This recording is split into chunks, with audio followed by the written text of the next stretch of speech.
নমস্কার, আমি নারায়ণ, আর আপনারা দেখছেন জেটিভি বাংলা। আর সঙ্গে আছে জেটিভি বাংলার এডিটর জয়ন্ত বর্মন। আজকের আলোচনার বিষয় কোচবিহার জেলার কয়েকটি সিট নিয়ে। সবগুলো সিট নিয়ে আলোচনা করছি না, যদিও কয়েকটা সিট নিয়ে আলোচনা করছি। যেমন মেখলিগঞ্জ। মেখলিগঞ্জ কি সত্যিই ওয়াক ওভার দিয়ে দিল তৃণমূল কংগ্রেস? তা না হলে পরেশ অধিকারীর মতো একজন চাকরি চোর, যে চাকরি চুরি করে নিজের মেয়েকে চাকরি দিয়েছে এবং প্রচুর চাকরি চুরির অভিযোগ ওনার নামে, তারপরেও ওনাকে কি করে সিট দেয়, এই সিটটা কি করে ওনাকে প্রার্থী করে?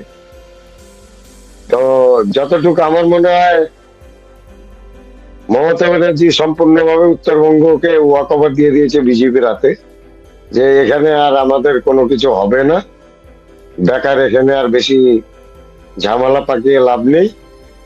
তাই ওই চোরকেই দিয়ে দিয়েছে, পরেশ অধিকারী নামে যে চোর নিজের মেয়েকে চাকরি চুরি করে চাকরি দিয়েছে এবং বিভিন্ন রকম চাকরি চুরির মানে অভিযোগ আছে ওনার নামে। হ্যাঁ, চাকরি চলেও গেছে হাইকোর্টের নির্দেশে। তারপর আরেকটা সিট হচ্ছে দিনহাটা। দিনহাটা সিটটা দিয়েছে একটা গুন্ডাকে, যে গুন্ডাকে 2021-এর সেই ভয়াবহ অত্যাচার, তৃণমূলের অত্যাচারে যখন কোচবিহার জেলা তথা পুরো পশ্চিমবাংলার হিন্দু তাহি তাহি রব, কেউ কোথায় পালাচ্ছে, কেউ নিজের ভিটা মাটি ছেড়ে ভিন রাজ্যে পাড়ি দিচ্ছে। একটা বিধানসভা কেন্দ্রে একজন আক্রান্ত হলে বাকি 8টা বিধানসভা কেন্দ্রে বিজেপির 8 জনকে পেটাতে হবে। এই ধরনের গুন্ডা, ঠিক আছে, এই ধরনের গুন্ডাকে কি করে টিকিট দেয়? মানে সাধারণ মানুষের বোধগম্য হচ্ছে না।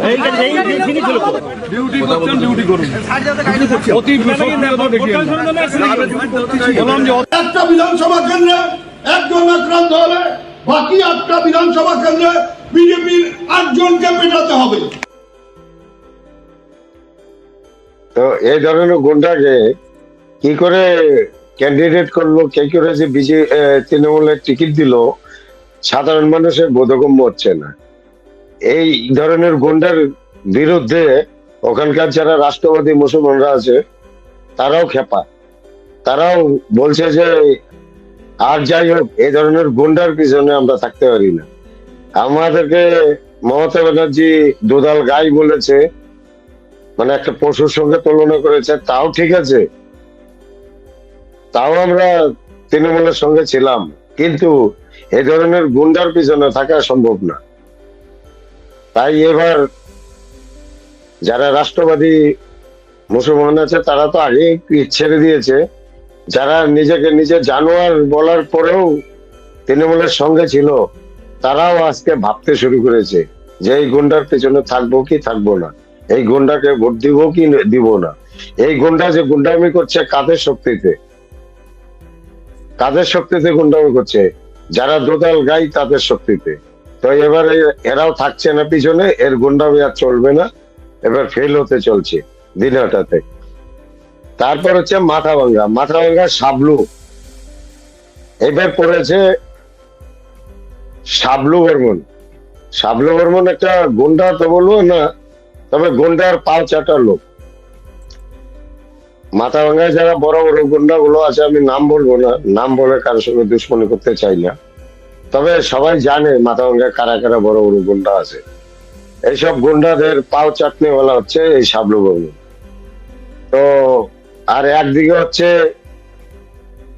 যে ভারতবর্ষের স্বরাষ্ট্র দপ্তরের প্রতিমন্ত্রী ছিল, সে স্বরাষ্ট্র দপ্তরের প্রতিমন্ত্রী যাকে এক ডাকে সারা ভারতবর্ষের লোক চেনে, নিশীথ প্রামাণিক। মানে শাবলু বর্মনকে বকরার বলি বানায়, বলির পাঠা বানায় তৃণমূল কংগ্রেস এই সে নিশীথ প্রামাণিকের সামনে, মানে কোথায় আর কোথায় বকরি লড়াই বানায় দিল। কমসে কম 40-50 হাজার ভোটে এবার নিষেধ অনেক জিততে চলছে মাথা ভাঙ্গায়। একদম মানে আমার মনে হয় উত্তরবঙ্গ ছেড়ে দিয়েছে তৃণমূল, উত্তরবঙ্গের আশায় নেই ওরা। যাই হোক, দর্শক আপনারা বলবেন আপনাদের কি রায়। আমি যে বিচারটা রাখলাম সে বিচার ঠিক কি ভুল আপনারা অবশ্যই কমেন্ট বক্সে জানাবেন এবং লাইক ও শেয়ার করবেন ভিডিওটা। আর যদি খারাপ লাগে তো ডিসলাইক করবেন। নমস্কার।